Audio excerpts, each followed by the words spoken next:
Welcome to the Salmon Runs YouTube. Enjoy the video. In this video, I will explain how to change a Chevy Equinox headlight. First, gather your tools, including a flathead screwdriver and your new headlight bulb.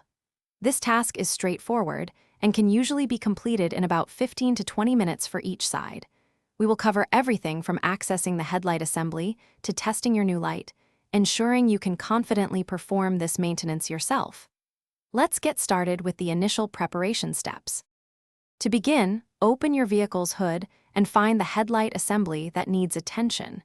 You will notice 2 or 3 plastic retaining pins on top of the assembly. Take your flathead screwdriver and gently pry up the center of each pin until it pops up slightly. Once the center is raised, you can easily pull out the entire pin.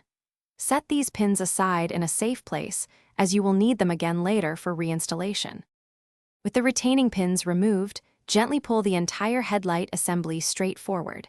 It should slide out of its mounting clips with minimal effort. Next, locate the electrical connector on the back of the bulb. There is a small tab you need to press down on while pulling the connector straight off. Once disconnected, twist the old headlight bulb approximately 1/4 turn counterclockwise, and it will release from the assembly. Carefully remove the old bulb.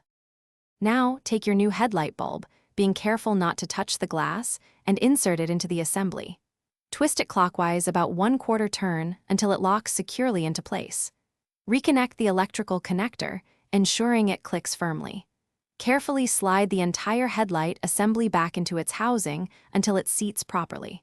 Finally, reinsert the 2 or 3 retaining pins you removed earlier. Close the hood and test your new headlight to confirm it is working perfectly.